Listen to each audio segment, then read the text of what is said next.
Welcome to the Dinnernet with Mark and Meg, the only podcast that isn't observing daylight savings time. Boo. Today on the show, we have Kate Opatz and Niko Ciel, co-owners of Laurel, a new coffee and cocktail bar on Capitol Hill. You also know Kate from Montana, Nacho Bracho, Ladiv, and Rich Rich. Welcome both. Thank you. Hi. How's your weekend, Mark? I don't know, it's the busiest I've been on a weekend in quite a while. You just worked all weekend?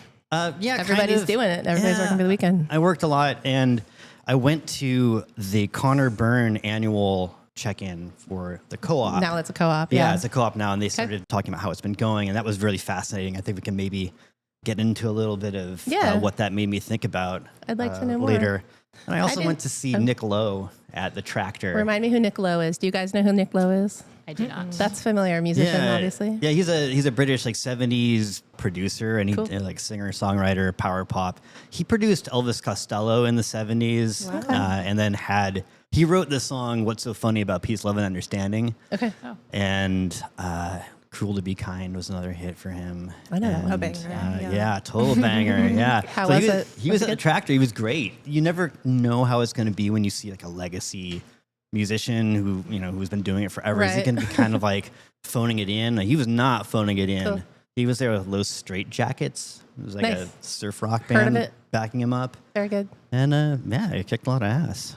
How was your week? Nice. I just worked all weekend, and then my boyfriend and I made ice cream out of what we found in the cupboards, which turned out to be peanut butter and walnuts. Yum. And it was delicious, actually. Yeah, sure. And I didn't realize that you could just take cream and milk and bring it to your boyfriend's house and be like, put this in the ice cream maker. So now it really cheered me up. I had a long work day, and I'm going to do that every weekend. Yum. Yeah. How about you guys? What'd you do all weekend? You work in the service industry, so did you work? You know, I don't work on weekends. You I have don't? small children, and Oh, so that's right. those are my days off. Yeah. But on Saturday, I went to the Plymouth Housing fundraiser. Okay. I have a friend who was training. He trained for a long time to dance at the fundraiser and raise money. And he's not a dancer, but it was very entertaining. Where was that? Fremont Studios. Okay. So. Well, how about you, Nico? I worked. Yeah. Yeah. I live to work the weekends for sure. Mhm. Weekend warrior. But I also had a little time to play around, which was fun. Mm-hmm. I have really been enjoying going to Afterlife Okay. on Olive Way on Capitol Hill. I don't know where that is. Where is that? It's I mean, it's all formerly Olive Gold's Way, but- Bar, if you're familiar. Oh, yeah. yeah. Same ownership, but they kind of shifted concepts, and it's more of like an intimate dance floor and a bar, Okay. which is really fun. They've been Cool. like booking great DJs, bringing in a lot of fun talent. It's been very cute. And Cool. Nice. yeah. Also very selfishly fun for me because it's right across the street from Laurel. Perfect. Sure. Yeah, so it's an easy Yeah. hop over. Yeah, Awesome. after getting off work. For Do sure. they have Yeah. a certain kind of music that they focus on, or is it kind of across the board? It is like mostly electronic. Yeah. Yeah, and well, definitely electronic, and yeah, there's a lot of variety within that umbrella. But yeah, Cool. yeah, very fun. Well, that's a good segue to talk about Laurel. You guys opened. I think it was February. Okay. Yeah. It's maybe been 4 weeks now. Sounds good. Yeah. We You've had been a lot open of goal dates. Yeah. So you've been open for 4 weeks now, and you have a very impressive opening time. Like, you're only closed 6 hours of the day, I think Yes. from even 8 less a.m. than to that. 2 a.m. Yes. Yeah. Yeah. And you're doing sort of a Scandinavian coffee to cocktail switch. When I was in Reykjavik, you would go to a cafe and eat lunch, and then they'd move all the furniture around, and then it was a cocktail bar at night. And Yeah.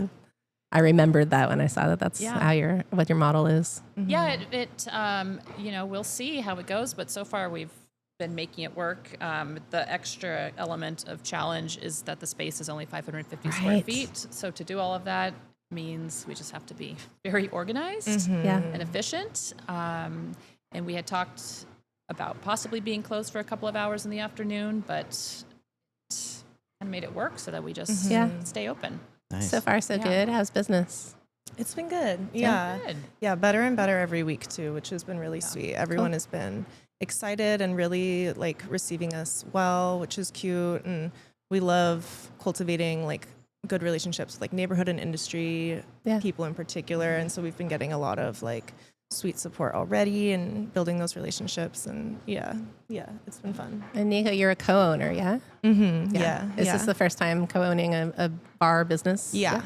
I've been bartending for 9 years and been in bar management as well for a lot of those years. And yeah. So Laurel is a coffee shop and bar, which is a combination I love and I've often thought about and wished would happen. And it seems like that has been tried in the city before, and people have kind of dropped the ball on one end of it because it's such a different skill. Like, how do you guys solve for staffing? As in, are you getting unicorns that can do both, or are you kind of hiring an expert in coffee, expert in bartending and cross-training?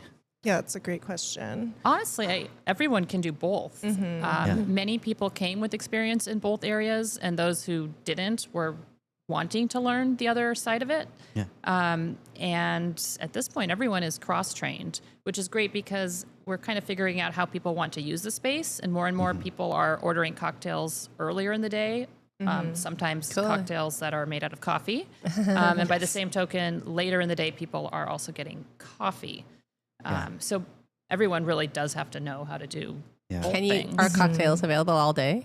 They are. They are. Yes. So you can get a cocktail at 8 a.m. like the Baronoff. Yeah. Yes. You can. Not unlike the Baronoff. Maybe a few key differences from the Baronoff. Well, yeah, with the rise of the espresso martini, I think that has been such a controversial drink for bartenders. I think everyone we talk to hates making that drink because there's sort of no standard with it. Like, are you using Mr. Black for the coffee element? Are you actually pulling a shot? Right, Of exactly. course, you guys are making it with actual espresso because you can. Yeah, that's what Chelsea at the doctor's office said. She's like, I hate it because I'm not pulling you a shot. I'm just not going to do that in a busy cocktail bar. No, that's... But you do because you have full coffee service. Yeah. And it translates so well in an espresso martini with the proper espresso. It's just... Do you have more than one coffee-based cocktail? Or is it just one? You probably have a few, Yeah, we have like a house Irish coffee that's lovely. And then we also are doing like a Vietnamese style coffee. Oh, cool. With rum, which is fun. Awesome. Yeah. Did the space turn out the way that you envisioned it? Because I know, Kate, you had your eyeball on that spot for a long time, right? Yes. And the build-out process was, well, not the build-up, but the permitting process was quite lengthy, painfully so. Okay. But I'm very happy with it. Yeah. Especially, it looks very different than it ever did as a bakery, which is what it was before. Now there are windows all along the south side that are exposed, and there's seats right in front of those windows where you have this actually gorgeous view of downtown that I hadn't even really planned on. But it's light and bright and pretty. It's the complete opposite of Montana right next door. Where it's kind of intentional. It's supposed to be very different. Yeah. Niko, you designed the space, right? I definitely was like there for a lot of the process of it, but a lot of the design inspo came from Kate for sure. Okay. She found this tile by this artist, Alex Provo, that kind of the design of the space was hinged around the tile that you'll see everywhere when you come into Laurel. I saw it. I was writing restaurant openings for Seattle Magazine last night, and so I added Laurel to it, and I was just looking at the tile. And at first I thought it was wallpaper, and I really zoomed in on it and saw that it was beautiful hand-painted tile. Not hand-painted, No, but the artist is a painter, a sculptor. She does these stunning mosaic swimming pools. I've just been obsessed with her work for a long time and never had an opportunity to put it in my home. Yeah. So this just space kind of lent itself to those bright colors. Yeah, it really makes a statement. Yeah. It's really the focal point of the bar. Yeah. So Laurel is named after your mother. It is. Will you tell us more about that inspiration? And how she shows up in the space, maybe? It's a bit of a dual meaning. I mean, it's my mom who, just deserves to have something named after her because she's my mom and she's incredible. It also, though we do not yet have plants in the space, the idea is that it's so light and bright that it will have a lot of that greenery. And so the two meanings of the word were intentional. Also, when I choose a name, I try and think of, how that word will look as a logo, and the 2 L's on either side of the word were really appealing to me. Smart. That's smart to think about. Think about that, like how will it look in the Instagram circle and Yeah. on the menus and all of that. It's like you're a veteran bar owner. well, I mean, You've had to deal with this before. I have some regrets about naming a bar Nacho Baracho. So yeah, I try and be more thoughtful now. Funny. I did notice one of the Laurel Collins has a laurel leaf, a bay leaf in it. Yeah. Yes. I caught Yeah, that. that was Niko. Yeah. Very good. I want to drink that. What was it? Ford's Gin, black pepper tincture, black walnut, Yeah. and lemon. and bay leaf. Looks great. I Very want to. refreshing. Yeah. Anytime black walnut is involved, too. I'm in. Yep. There's just something about that flavor that is just, it lends itself so well to a cocktail. Kate, do you want to talk about the other bars? Do you want to talk about Badlands or anything? Well, I mean, there's a lot. I own a number of bars. There's not necessarily a lot of continuity between them. Okay. You know, when I started opening places, I didn't have like this grand plan. Sure. Things just sort of kind of came about just because spaces would present themselves or opportunities. When did you open Montana? Next December, it'll be 14 years ago. Okay. So 2011? Yes, 2011. Okay. And I remember, I actually read a City Arts story that my friend Amanda Monotok wrote. Yes. And she mentioned, I didn't realize this because you've been around so long, but you were the first spot in town to do cocktails on tap. That is true. Yeah. And you were doing like fizzy gimlets and stuff. According Exactly. to that story. This was 2013 when she wrote it. Yes. We certainly did not invent cocktails on tap, but we Right. did think of it independently. Okay. We wanted to have sparkling cocktails. That was the inspiration. Yeah. And my business partner, Rachel, at the time was just starting her ginger beer company. And so she had these pony kegs that she was using to carbonate ginger beer. And we decided to throw a cocktail in there. Right. And the first one we did was a margarita that we made just at her apartment for Super Bowl. We didn't factor in that you know, for most cocktails, you put ice in there or water or somehow dilute it. Yeah, to right. make it a really strong margarita. Oh, man. But it worked. Wonderful. And the other side of it is that it's a very efficient way to pour drinks. You can have really high quality, consistent cocktails that you make super quickly. Okay. And then Rachel opened Rachel's Ginger Beer next door to you originally, yeah? Yes, Yeah. exactly. And there was such a difference between the two spaces because I remember in that story that I read, she was inspired by a photo of Thomas Edison's lab. Is that right? It just said that she I saw a don't photo of know. it and it was light and bright and it was a contrast to Montana, which was so dark. Interesting. I don't know if that's remember true, that. but that's It what the could story be. said. Yeah. Sounds about right. I love, Yeah. let's just pretend that's true. I Yeah. love it. Part Yeah. of the lore. Yeah. Yeah, the idea was always that we would expand Montana over, but we just didn't have the money to start with, Sure. and she needed a space. Yeah. And then both businesses started outgrowing Yeah. the locations, and Sure, I knocked the fair wall enough. down. So you had 2 Ladives, now you're down to 1 Ladive. Yes. Yeah.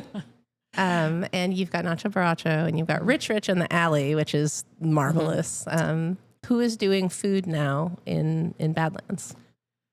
Or is there a call to arms for food? There is. Okay. At the moment, no one is doing food. Okay. I have been talking to many people about the opportunity. I have some possibilities, but nobody for sure. Do you have a vision in mind, like a specific kind of food? Well, the bar concept is dive bar. Okay. It's very straightforward Yeah. dive bar. So I think the food should match that. Okay. It could be burgers, it could be pizza, just something Sure. not too fancy, just really Bergs. approachable. Yeah, that would be great. So yeah, it's a kind of an interesting way of doing things, right? Like we run the bar and then we have the kitchen right there that we would, in theory, sublease to somebody. Right. So it's potentially a really great partnership. Somebody can walk in, sure. all the equipment is there, everything is good to go, clientele is there. Just have to Just show up with your menu and Show go up work. with your menu. And you got an audience built in and a great location on Lower Queen Anne.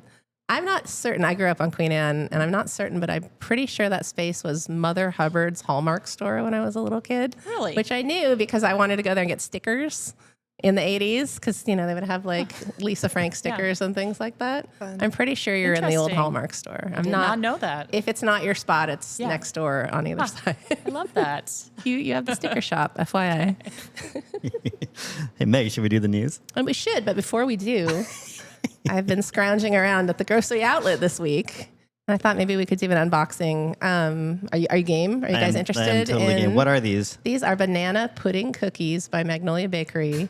Looking a little bit upscale for a grocery outlet, honestly. Yeah. Do we know what Magnolia Bakery is? Is that it's No. not out of Magnolia, the neighborhood? It's out of it's on Sex and the seriously City. doubt it. Of course.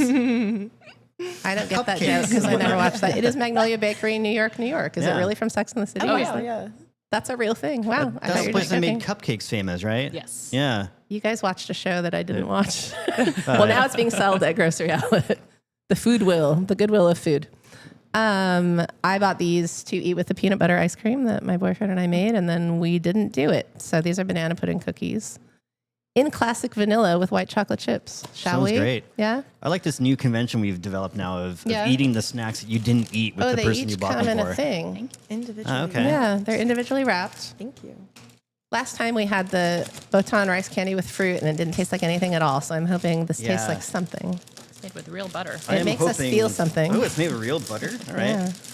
A good place Okay. to start. Should we crackle into the We mic? should crack this is more ASMR for It's everyone. sort of like a chip package, but there's just a single Yeah. cookie in it. Hello, everybody. I'm about to eat. Magnolia Bakery. Oh, it smells very. Is this real banana smell, or Banana. are It we smells like getting, banana. extra? It Yeah. smells like a whole banana. Like I could dab this on my neck and just kind of be Oh, it's good. cologned. It's good. Notes of Laffy Taffy. Just kidding. I don't know what I was afraid It's of. fine. It would be better with peanut butter ice cream, frankly. Definitely. But it's not bad. It's got that manufactured cookie way of being Yeah, a little true. parching, like Yeah. Quite. I What- want to dip it in powdery. something. I Yeah. want to dip it in a latte or yeah, I don't know. a Spanish coffee or something like that. This is the An thing. espresso martini. Exactly. Yum. It has the very thing about packaged cookies I just like when it just feels like I'm eating flour, like a mouthful of flour somehow. A little Yeah. chalky. What is that? It's like Flour. It's called flour. It's new. well, I mean, cookies that have flour don't have that. you Yeah, know, no, it doesn't have enough butter. No. It's like It's got like preservatives, Yeah, probably. right. That's why. sodium potassium. Because delicious fresh baked goods are supposed Yeah. to mold and rot Right. after Yes. however long this has been on the shelf. This one will last forever. Well, they're $1.99 at grocery outlet. Monocalcium phosphate. That's the flavor. Ooh, intense. Does it say intensified soybean oil? I thought it said intensified soybean oil, which would make more sense to me somehow. Intensified. Intensified. Get the intensifier out. It's time to make some cookies. Okay. Well, I'm sorry I made you guys eat this. No, they're okay. They're better than Try the anything rice once. candy that didn't taste like anything at That's all. true. Well, Yeah. I am getting Laffy Taffy. yeah. Yeah. Yep. I do really like the banana Laffy Taffy. Yeah, no, I'm down with that. Yeah. Okay, now we know. Yeah. All right. Well, That's our first news piece. They're okay. exactly. Yeah. 50 cents a cookie. All right. But the real news. The real news. is- Let's get to the real news. Yeah. here. Well, May, you want to start? This one's out of Greenwood, and I think this is one you found from Oh, yeah. Finney, from Finneywood. Mr. Euros, which literally exploded in the gas leak in 2016. 2016. In I lived there 2016, at yeah. the time. Not at the leak, but You lived at in the Mr. neighborhood. Euros when you Yeah. exploded. And it leveled the whole building that had Neptune Coffee and G&O Family Cycle. yeah. And it was tragic, and it blew out all the windows at the Angry Beaver and Chocolati. So Mr. Euros is finally reopening 9 years later. On the other side of the block of like Gainsbourg and Bleachers Pub on Finney. I had originally thought they were in the alley, but they're not. They're on Finney, so they're 2 blocks around the corner from where they Yeah. used to be. And the Arshid brothers, Sammy and Johnny, Yeah. are very excited. And the neighborhood's just stoked. You know, that was their spot. That was their hangout, and the food's great. And Sammy and Johnny were their buddies. Yeah. So everyone's pretty excited to see them return. Yeah. 2 super friendly dudes. Just Yeah. a delight to Great food. to go in and chat with them. And Yeah, and they are Right, very so- excited. They had a GoFundMe and raised, I think, 9,000 or something to help them on their way.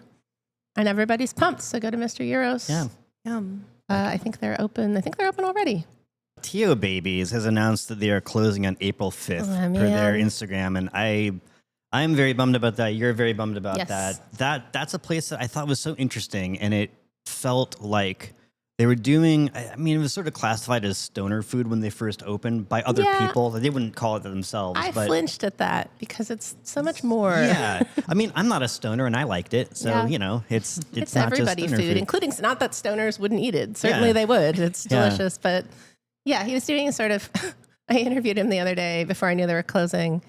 And Will Gordon said it's the genre that he likes to cook in is inauthentic Mexican, and referred to a restaurant called Amigos Family Restaurant that he washed dishes at when he was 12 in Friday Harbor on San Juan Island, and has sort of, although he's worked at How to Cook a Wolf and Westford and all that, and been a chef in fine dining, he's really just sort of strived to recreate the queso from Amigos Mexican restaurant, which he did do. And he said his favorite food is nachos. So he was making elaborate nachos. Yeah. And that great meltdown sandwich with queso and cheese, like regular cheese, and roast pork, adobada, and I'll miss them. I have a great love for glossy queso, you know, Yes. the kind that's made with sodium citrate, not out of a roux. If you make it with a roux, it's going to taste like mac and cheese without the mac. Totally. And that's how he was doing it. And we have a dearth of that in town now. So Well, maybe he wants to move into your food window on Lower Queen Anne. I also love queso, so Will, if you're listening, Will Gordon, there's a need for queso on Lower Queen Anne specifically. yeah. Yeah. So you have until April 5th to get over to Tio Babies and taste ideal queso. Eat that meltdown sandwich. It's like the Yeah. only sandwich on the menu. There's mostly snacks and nachos and things, but that sandwich, it's like a grilled cheese sandwich with like pickled jalapenos and onions and roast pork. It's just tall, you know? Oh, God, I'm going to miss that thing. Sounds lovely. Yeah.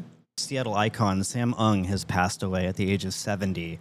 He founded Phnom Penh Noodle House. Oh, no. Yeah. Oh. And he retired in 2013 and moved back to Cambodia. And the restaurant has been run by his daughters, Diane, Darlene, and Dawn, ever since. Yeah. But that is someone who I think is a real titan in Seattle's culture, and certainly in the Cambodian diaspora culture.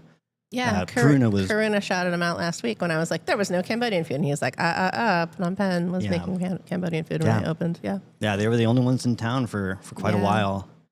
Iconic. This is in Tacoma, and it's a soft open, but I'm pretty excited about Gran. They are in the table space in 6th Avenue in Tacoma, and it's Chef Reginald Howell and Pitmaster Denzel Johnson, and they're doing Texas-style barbecue with Indian flavors, and also some Creole and Caribbean. So they're doing things like masala mac and cheese. They're doing a smoked beef biryani. They're doing tandoori ribs, that kind of thing. So it's like a soul food and Indian food. I believe Chef Reginald has traveled in India and took a bunch of spice profiles back. So I'm really excited about that.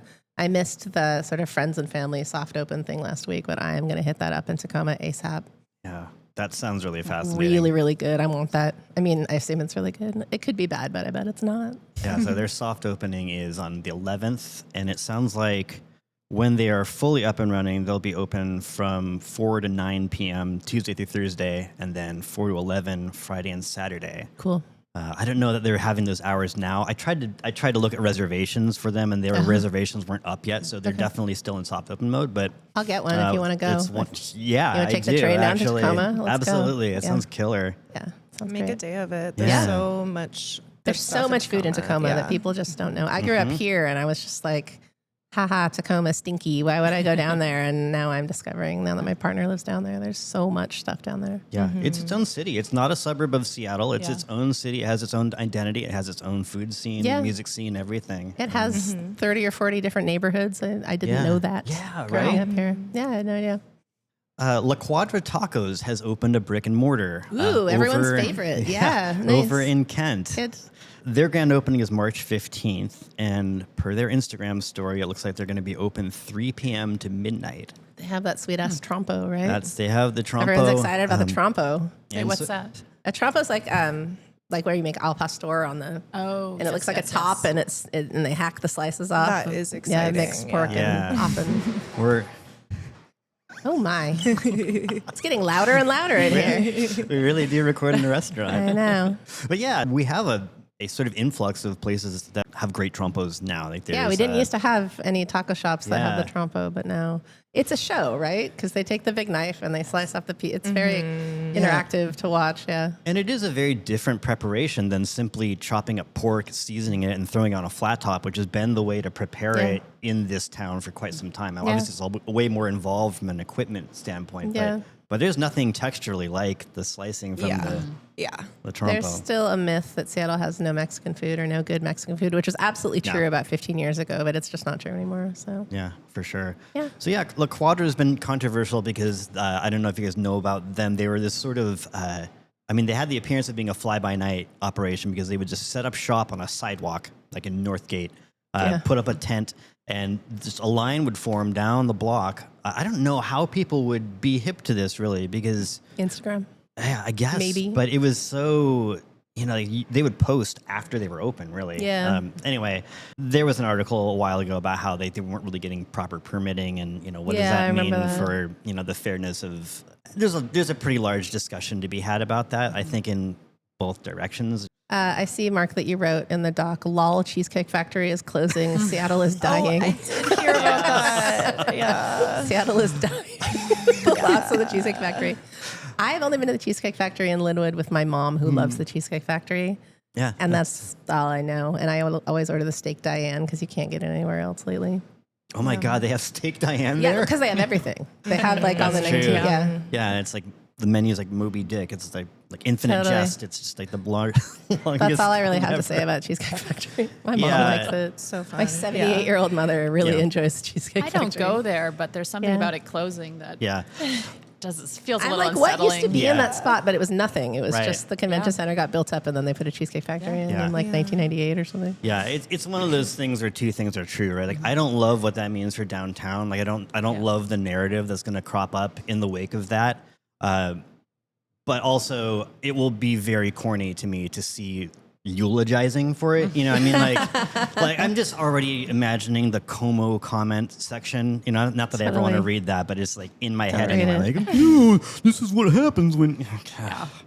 Yeah, the Cheesecake Factory. That's suburb stuff, you guys. Like, My it's- brain is always like, what if something good moves in? But that is such a Right. huge space that Yeah. it's going to be be hard. Yeah, it's a tough Chili's or one. something. I would take like a Red Robin. That sounds I would, nice. yeah. I kind of lament Red Robin not being on the waterfront anymore. Like, that was they were rocking over there yeah. up until the pandemic hit. That's true. And I'll fuck with those steak fries at Red Robin for sure. Kate, do you want to take over the Cheesecake Factory? It's available. It's just a gigantic, the gosh, size of no. Montana bar. The last thing I want Yeah. is a new project. Montana XL. yeah, that needs to be subdivided. If we had like the downtown, like full on populousness that we used to have, it would be a Yeah. great place for a food hall. But Yeah. just something subdivided. Food but halls don't, like, the plans never get off the ground here. Seattle's People keep not talking like about them. No. Yeah. Don't know what it is. Yeah, Yeah. like that Asian Street thing in Westlake and the old PF Chang's, they turned that into a food hall, and I don't think Oh. it's doing well. Didn't Yeah, know I that. think They all they're- share a kitchen, and it's all sort of same flavor. yeah, I And they have think $20 Hainanese chicken that isn't good. Yeah. that could be better dialed in. I think. Yeah. I don't know that it's a proof of concept, as Yeah. is, but. I love a food hall in the old Cheesecake Factory. Yeah. That's a great idea. Right, let's do it. The Cheesesteak Factory. They should Yeah. have cheesesteaks. One last opening before we close out the news section. The Dandy of King Street Crossing has opened in Pioneer Square, and that is in between Cowgirls Inc. and Nice. Brown Wines. I mean, It's Cowgirls. in the building with like General Porpoise and Il Terrazzo Carmine. Yeah. Okay. El Terrazzo is in there. And so that is, I swung by there actually to try to get a sense of their menu and whatnot, although they weren't open, but they're doing champagne, wine, and cocktails, small plates, and whatnot. This is from the same owners of the Coop and Flute Great. in Beacon Hill. Cool. So, That place is great. yeah, it is. And it looks like a pretty interesting aesthetic. It kind of, I didn't step inside, but looked in the window, kind of an Art Nouveau kind of thing happening, Cool. it seemed. Yeah, cool wallpaper. Yeah. So that's a place to keep an eye on. I saw they had Vindaloo meatballs. I also added that to my restaurant openings thing for Seattle Mag. Nice. I want some Vindaloo meatballs. Sounds Right. good. Yeah. Yeah. Yeah, and like a very elaborate hummus that had a lot of like garlicky looking oil and herbs and bagel chips and things strewn all over it. I wanted to eat their hummus. Yeah. Well, let's get to our topic of conversation, which, Kate, you're a very experienced bar owner, and I think the climate is so different now, and we are wondering, what does it take to run a successful bar these days? Do you even know? I am constantly trying to figure it out. Yeah. I mean, It's a moving target, right? very much so.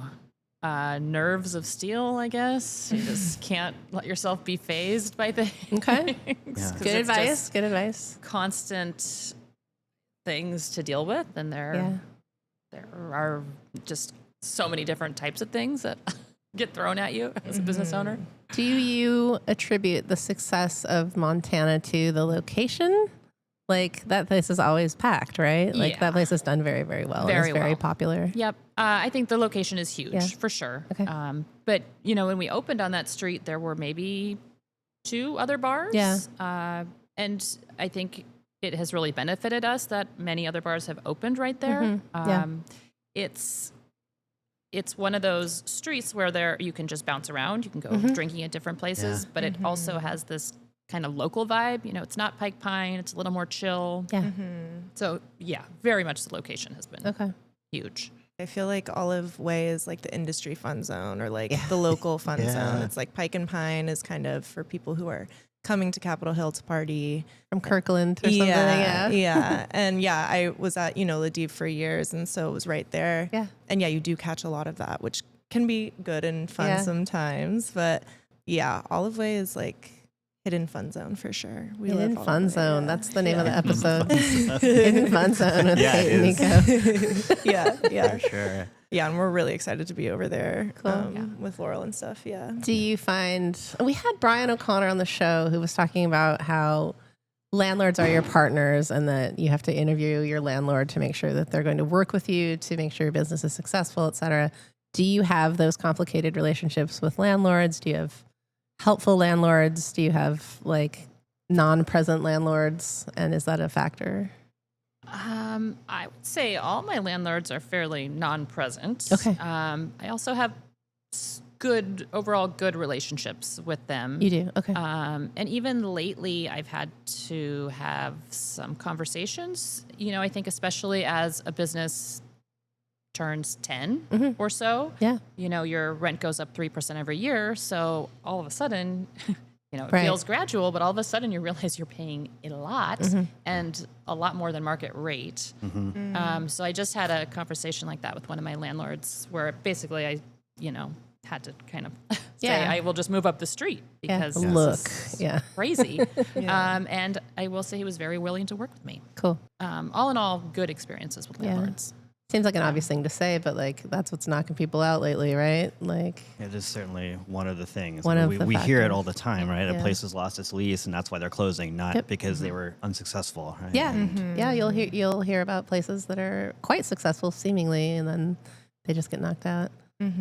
Niko, have you learned anything in the 4 weeks that you've been a co-bar? I mean, you Has have also anything been a bar surprised manager. you? and- Yeah, definitely learned a lot. Definitely, yeah, not new to bar management, but definitely learned so much in this process, like especially with permitting and stuff, and so much from Kate about like the ins and outs of getting something open and off the ground. Yeah. I mean, we have been working on this project, I think, since like I signed the lease in December of 2023. yeah, Yeah. and we Same. started talking about it in probably October. Wow. And so it took us quite a while just with permitting and stuff and getting, especially when liquor is involved and alcohol is involved, Definitely. getting things changed over was extensive. And it was such a, valuable learning process for sure. And yeah, I mean, what Kate said about steel nerves, I definitely have, learned a lot about just like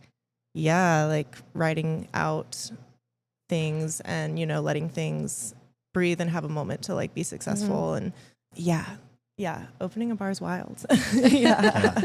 Sounds like it. It sounds overwhelming. Like it sounds like there are a lot of moving parts you don't realize the first time you do it. Mm-hmm. Yeah, especially in this climate when everything is so stressed out, Yeah. right? Mm-hmm. Do you guys have a wish list of things you wish the city would do to make things easier? Like, I'm thinking like expediting the permitting process. I mean, obviously that's really complex because there needs to be staffing to handle all the influx Right. of permits, but just things like that feel like this is really hard and I wish this was different and it seems like it could be different. Yeah, it's tricky because it's not even like one challenge with running a business. It's all these little things that add up. Like, yes, certainly high rent is a huge factor, but like if it was just high rent that we were contending with, that would be fine. Right. But it's also that every year, every single cost goes up, and you can raise your prices, but there's a max to what, how much. So I don't really know if there's just a straightforward answer. Yeah. Even with permitting, I wish it had been quicker, but could the city have changed that? I don't know. Yeah. You have to, every step is like, you're waiting for your contractor to talk to the architect, and then the architect has to draw the plans, and then you submit to the city, and each one of those steps is multiple weeks, and then if you have to go back and do something again, it's, tedious. I don't know. Yeah. So I wonder if this ties into what we're talking about, and perhaps it doesn't. I've never run or owned a bar. But I'm thinking of a place that recently opened in Belltown. On my block, yeah. On your block. I won't name it. I went in there the other day, and I don't want to call it a fake restaurant, but it seemed like it maybe was another business that was running simultaneously. I went in and ordered a coffee, and they said it was $11 for a latte. The woman who I spoke to wanted to hold the menu while I looked at it. They only had one copy of the menu, and she wanted to sit on her phone. So she was sitting at a table, and she wanted me to come up to the table. It was, like jalapeno poppers and pizza and mozzarella sticks, like deep fryables, right? And then Freezer coffee, bags, and a coffee was $10, and with tax it was like $11.08 or something. Yeah. And I was like, "Is this a real restaurant?" And then I got a little frustrated because that's such a good space. And I wondered, that's how I think it might tie into what it takes to have a restaurant succeed. Like, are they just taking up a good space to run some sort of side business? And, and that happens sometimes. It does happen. What is the frequency with which it happens? Yeah, right? I mean, that's my neighborhood. So that was previously occupied by a place that was a queer-centered bar. They had drag nights. It was a great community space. It had I think the owners were young. They were like Gen Z, maybe young millennials. Yeah. And the landlord booted them out in order to rent to this place. Right. And this place, we can talk about costs and is $10 too much for a latte? Well, I will say that there is nothing in this space that indicates that $10 is an appropriate price. There's still graffiti all over the windows. It's not like they have a manual espresso machine, and they're just kind of doing the hand crank Italian. I don't know that they have an like espresso machine. I bet it's a can. It is not in view, right? I am pretty sure they do not have espresso set up, and that they were going to pour a canned coffee into a glass for $11. How was it? I did. I walked out. I left. I was like, I said, I'm not paying $11 for a latte. And the woman was like, okay, bye.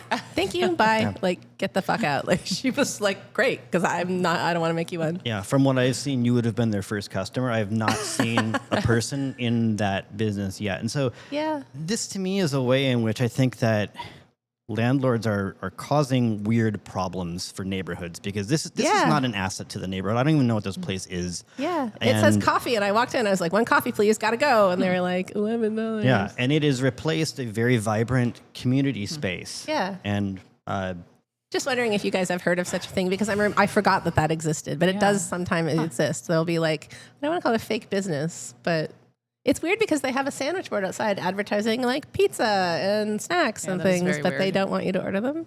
Yeah, it's clearly Cisco or like U.S. Foods supply. Totally, it's just Costco like deep fryables. Yeah. Mm-hmm. Anyway, I don't know if that affects real bars and restaurants in any way. I don't know either. Yeah. I mean, I wouldn't say that a lack of spaces is an issue right now. All right, fair enough. Unfortunately, because many places are closing. I actually think if you want a built-out restaurant space, you have your pick of the Cheesecake Factories. Yeah. I bet that's lays fallow for a long time, actually. I bet so. I mean, if you want to be trendy, you can make the Basque Cheesecake Factory. Ooh, yeah, talk to the folks at Kemi Dessert Bar. Maybe they want the Cheesecake Factory. Oh, yeah. God, I meant to get over there this weekend. Did you see that Michael Wong bought them out? Like, they bought all the pastries. And he was like, he showed up at Kemi, this new bakery on the hill, and he bought them out and they started giving everything away to get people to come in. Wow. He was just being a pal, right? Yeah. Yeah. That guy's a hell of a guy. Yeah, totally. Super cool. Yeah. Are we doing Thanks We Ate It? Oh yeah, Did we eat it? What'd you eat? Time for thanks to eat it. Time for thanks I ate it. Let me scroll through my Thanks I didn't notes. eat it. An $11 coffee Boy, no at kidding. Nameless Cafe and Bar. Yeah. Did you guys eat anywhere this week? Well, we actually both were eating at the same place. Yeah. Last Monday, we had our Ladiv / Rich holiday party. So Ladiv nice. had dinner at Cafe Suleiman. Oh, wonderful. Yeah. Yeah. It was wonderful, Yeah. as always. What'd you eat? We had lots of little dips. I love their beet hummus. Oh, yeah. A fabulous like squash feta Ooh. dip. Yeah, Yes. that was Yeah. left an impression for sure. Fantastic. Yeah, and it They're just- so sweet. So Yeah. sweet. Yeah. Always wonderful wine. Yeah. Just always bustling and loud and feels really good in there. Yeah. It's cool to be in the Melrose Market. Like that's just Yeah. a So great cool. spot. Yep. And I would encourage anyone who hasn't been there in a while to go check it out. 'cause Our it's guest just- Corinna Long last week also called out Cafe Suleiman. Oh, really? Yeah. No, but that's great. Like it's trending. You and I went there a few weeks there. We just ended up there a few weeks ago when we went up to Little Woody's Yeah. as well. So Had some That's the wine, spot had right some now. sherry. It's a spot, and definitely for Yeah. industry people too. You know, Excellent Mark and choice, Sealy right. just have Everybody such knows a them. strong network in the city, so absolutely fun to go and great. see them. Anything else? Has anyone tried C2 tacos? Yes. Yeah. Yeah. Did you go over there? I did. Yeah. Yeah. It was my first time making it out to Ballard, but I was a heavy patronizer of Lupe and her tacos when she was doing them out of Jupiter. Yeah.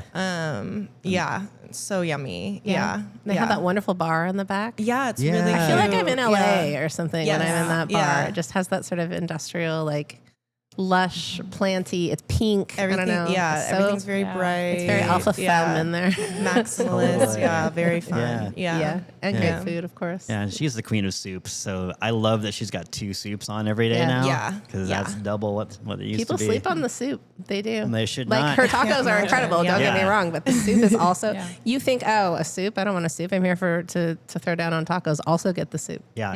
no matter what it is. It's crazy because her veg stuff is so good that everyone who works there thinks I'm vegan because I always end up ordering the vegan soup and Yeah. the cauliflower chickpea tacos that are incredible. Yeah. Like I can't get myself away from those tacos but like it's just because they're so good. The potato ones are so good. Yeah, those ones are great too. Yeah. And the meat ones are great too, but it's They just are like really when, good, when I yeah. think about like what I'm dreaming about taco wise, those cauliflower chickpea, the spice with them, and it's great.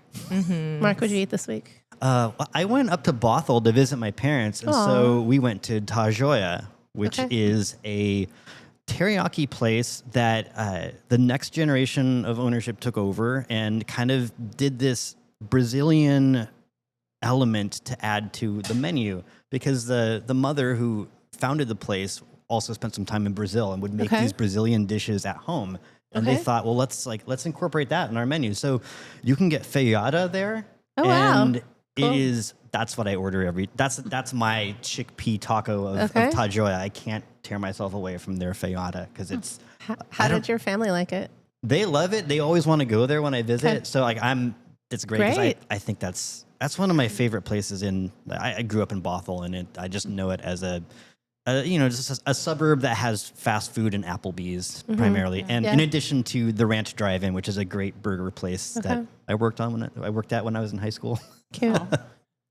But yeah, that place is fantastic. And if you're ever in Bothell, I would highly recommend it. Cool. I have a Brazilian ex-brother-in-law who cooked very well. He was a piece of shit, but I missed the food that he cooked. So Yeah. maybe I should go up there and get I some. don't know where else to get feijoada in town. I don't either. It might exist. That's not to say it doesn't exist, but yeah, I don't Right. know where you would go. Yeah. Amazing. Tempero da Brazil is no longer Yeah. up on the app. It's That's now true. The Birria Pepe El There's Toro, the which grill. kicks ass. There's the grill from Ipanema. Yeah. That's How fun. could I Either forget? best or worst restaurant name in town. Yeah, it that. it is both. It is Schrodinger's restaurant name. Anything else?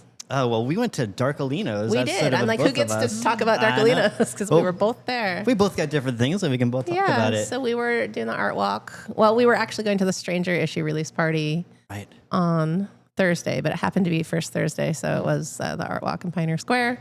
We met up with Amanda Monotok, who wrote about you in 2013, and her husband Jason, who is the GM at Mezzanotte. Yeah. And of course, Mezzanotte is owned by Marcus Ilario, who also owns Darkolino's. So we ended up at Darkolino's after walking around. and we were sampling their Italian-American update to their menu. Yeah. They updated their menu a little bit. So I got a pomodoro spaghetti and then added a little side of chicken. Yeah, chicken parm, as prophesied on the podcast last week. You're like, I'm going straight for that chicken parm, and you did. Exactly. Yeah, and it was fantastic. That sauce hit just right. Yeah. It was, I will say, I could have done with a little more spaghetti in the equation.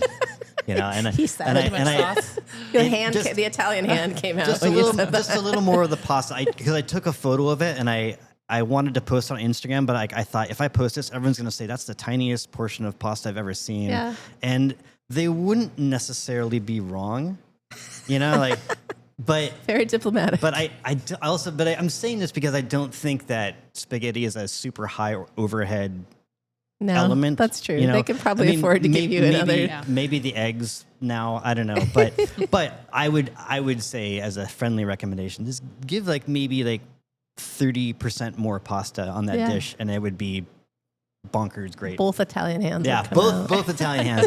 As is, it's one. It's one. You already got one. Which is Maybe that's good enough. it is good enough. Marcus is half Italian, so maybe he only needs one Italian hand. Yeah. You're also half Italian.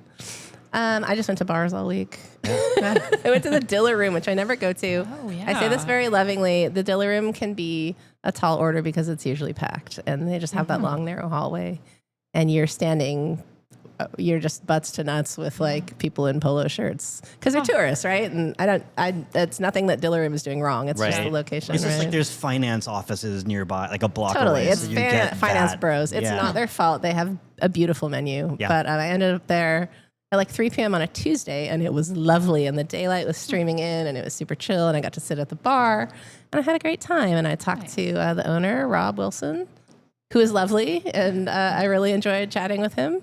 Yeah, I love their Instagram because it's so wholesome. He's just clearly he has such love for Seattle and downtown Seattle specifically. That guy's a mensch. Yeah, it's great. I haven't met him, but I really want to. We should have him on He's the show. marvelous and charismatic. Also, they are bringing back my favorite drink, which is the Hero of Trafalgar, which is, I wrote down the ingredients. I was so excited. They have a menu update in general. Yeah. I better dial it up. I better act fast. The triumphant return of the Hero of Trafalgar, which is Sipsmith London Dry Gin, fresh lime, House Demerara, with a liqueur 43 sink. So it's citrusy and vanilla-y, and they serve it up, and I miss it. Yeah, so I'm going to drink that when it's back. Yeah.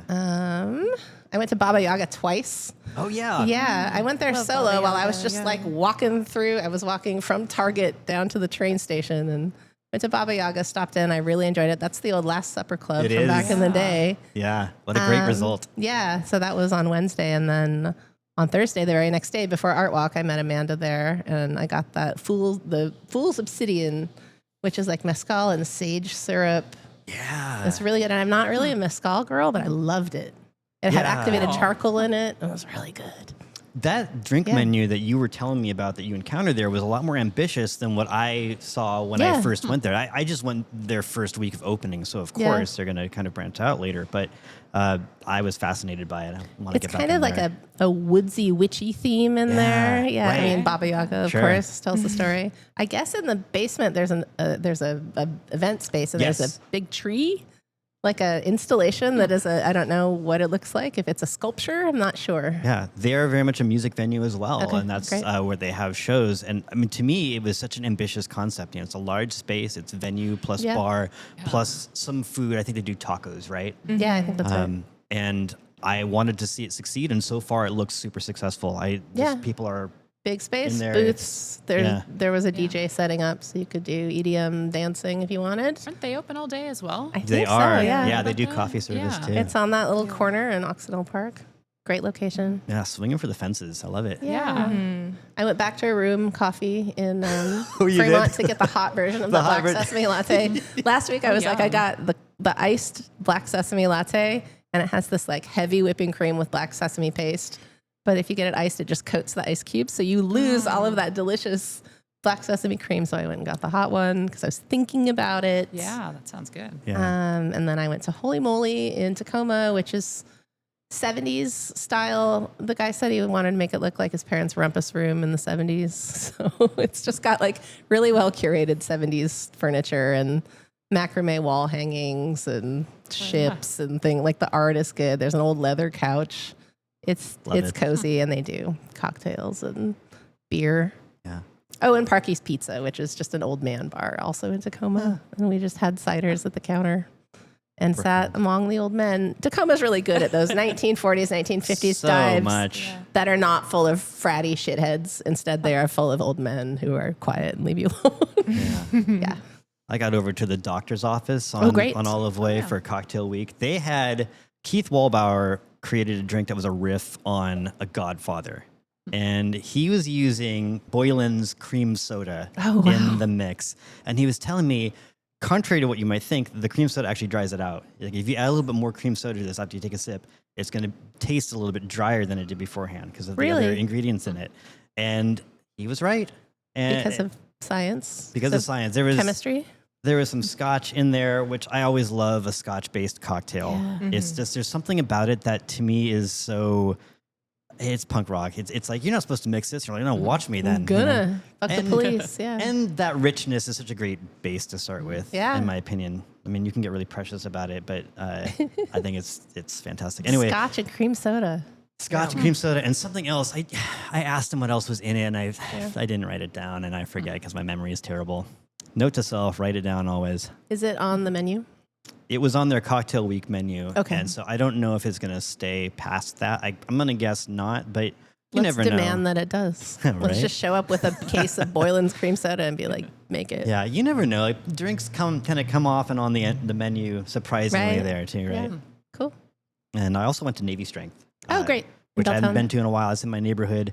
I think people kind of sleep on that bar, actually. They do. The cocktail game there is really dialed in. Mm-hmm. They are making really great, tiki-inspired drinks. I think maybe, I don't know, tiki-inspired is kind of complex in terms of the cultural element of it. And I don't know if that's a challenge for them or not, but they seem to be doing it the right way. That guy is really dedicated to the bit. Chris Elford is just like, and I'm saying that based on his Halloween cocktail menu. It's just elaborate. Yes. And he really makes it all match up to each horror movie very specifically. And he's got the exact garnishes, like high production value on those cocktails. Yeah, really interesting ingredients to mix Yeah. into. There was a cocktail that had mezcal, strawberry, and IPA in there. Interesting. Which that was a fascinating Strawberry combination, and and it IPA worked. sounds Yeah, great, it does sound actually. good. Right? I hate an IPA, but I would drink that. Yes. Yeah, I want that. Kind of same. I kind of think Cool. that the beer scene here has been brutalized by IPAs. I am ready. I am ready for the word craft beer to not be conflated with IPA anymore. Yeah. But I don't know. Well, I was telling Mark earlier, not a lot of people are writing about Seattle beer, and you should cover Seattle beer that is not IPA. Yeah. And like your name of your column could be like fucking IPA or something like that. I mean, that's fucking IPA with Mark DeJoy. That's why. That's why I can't write about beer because I Don't do it. They I don't think need help. An IPA blows your taste buds out. It's like eating nothing but extra sharp cheddar, or like and then like Flintstones vitamins. and then like once you eat medium cheddar, it tastes like this is like nothing, right? Because you're just and that sort of hot sauce like approach. Yeah. Everything's like XXX hop fucker. Gross. I just don't. Yeah. Well, the world needs It's you a to lot. talk about beers that are not like that. Yeah, I would do it, but I don't like most beers. So. Did you guys eat Same. anything else or have any other spots? Go to Volunteer Park Cafe and Pantry often. yeah. Oh, It's yeah? right by my house. I've never been. Oh, it's so great. How is it? It's wonderful. Yeah? The space is just beautiful. Okay. Coffee's great. It's full of plants, yeah? Lots of plants. Yeah. Incredible breakfast sandwiches. Yeah. Like a 10-layer cake. Yeah. It's all chocolate, called a Matilda cake. Oh, really? You will spend $9.50 on cake. It's fine. It's Legit. amazing. Yeah. Sounds like it's worth every Yeah. penny. Years is. ago, I put that on a list of date spots. I'm revealing myself as a fraud because I've never been there, but I saw pictures of it and I was like, Yeah. oh, beautiful. It's wonderful. Yeah. Yes, Day can spot. verify. Yeah. A nice day spot. Nice. Very good. So is your go-to order there coffee, breakfast sandwich, Matilda cake? Well, I live about a block away, so I might go 3 times during a day, get those separately, but not Yeah. usually at the same time. Yes. Love it. Love it. I want to try the Matilda cake ASAP. It's about It's time incredible. to go up to Volunteer Yeah. Park and go to the conservatory and see all the plants. So that Yes. sounds perfect. Yep. Yeah. for sure. Daffodils. Dreamy. It's almost springtime. All right, shall we move to plugs before we wrap this up? Yeah, let's move to plugs. You write anything this week? I did. I updated the Irish bars map for East Seattle that I created last year. I feel like we've lost a lot of good Irish bars in Seattle. We have. We've lost a lot of great Irish And bars. we've kept a lot of kind of shitty ones. Yeah. Not naming names. It's true. It was a very epic challenge to create this map last year. Yeah. I only included 6 in the very beginning. And then, so this year I wanted to try to find somewhere to add to it because I was like, 6 is pretty scant. It would be nice to get 7, 8, 9. But then I realized that if I went to 10 or 11, we're talking about all the Irish bars in Seattle at this point. Because Fado is gone. Clever Duns, of course, is turned into Hula Hula. Does Connerburn as a cooperative count? Is it no longer an Irish bar? So my criteria for the map, in order to preserve my sanity, was that the place has to have one other Irish beer besides Guinness. Okay. I was wondering earlier if McCoy's counts because I feel like it used to be an Irish bar. McCoy's Firehouse in Pioneer Square. McCoy's Firehouse is cool, but they don't have any Irish elements. They are a steakhouse. Okay. And what's interesting about them is that they own the building and they have a downstairs, and so they have a butcher on site. And so they will bring in sides of beef and butcher them. Okay. And you get a pretty great price for a steak there. That's McCoy's like Firehouse, that shit-ass bar in Pioneer Square. Really? So that's sort of my... But not Irish food, just Not steak. Irish food, yeah. And I feel like they were once branded maybe in the aughts as an Irish bar. I mean, with a name like McCoy's, when you I would was think that, younger and went to Irish bar. Sure. Cool. Well, I'm excited to read that. All the things I wrote didn't see the light of day. I wrote about Tia Babies, and then they said they were closing, so it got killed, actually. Oh, no. I got a kill fee. I read about Lennox, but it will be in print in May, so no one will see that. I had a great interview with Johnny Reyes, though, who is a gift to humanity. Johnny Reyes, who is going to be on the show next month. Really, really enjoyed chatting with him. He's worked everywhere in town. And it's just a goddamn delight. Yeah, and I love Lennox. Have you guys been to Lennox? I have not. That was my best meal of last year for sure. Really? Yeah. Yeah, Oh it's my gosh, fantastic. gotta get down Far there. and away. Yeah. Beautiful. New Yorican. New is how Yorican. he describes it. Johnny grew up here, but his family is Dominican and Cuban by way of New York City. So it's very beautiful. I still think about that halibut pescado that we got with the coconut barley. Beautiful food. And the lechon with the... I feel like I talk about that meal all the time on the show, but we do. But says a lot. There's a reason. Yeah. There's a reason for it. You got to go. And the sure. drinks are beautiful too. Well, I think that'll do it for this week. Yeah. Next week we got Skip Tognetti, We right? have Skip Tognetti Your from homie. Letterpress Distilling. I don't know Skip, but I know Letterpress. Yeah. Do you guys know Letterpress Distilling? It's local. I know the name, but I don't know what do they make. Amaro Amarino is Okay. their signature product. They also make a really great limoncello and a very bunch cool. of other things too. They have a nocino that I think is really fantastic. To me, so he's Italian, and I think their Amaro, and not that this super matters, you can have all kinds of styles of Amaro and it's great, but their Amaro locally to me seems the closest to an Italian Amaro, and that is cool. This is a very Yeah, Italian very cool. episode of the Dinner Net. Yeah, it The is. Dinner Netto. Go figure. Il Dinner Netto. Netto. All right, that'll do it for this week. Thank you, Kate and Niko. Thank you I two so can't much. wait. Thank I can't you. wait to go Thanks so to much for Laurel and having check it out. The photos Yeah, are please so do. alluring. Yeah. Thanks for having us. We'll see you next week. Yeah, we'll see you, everyone. Bye.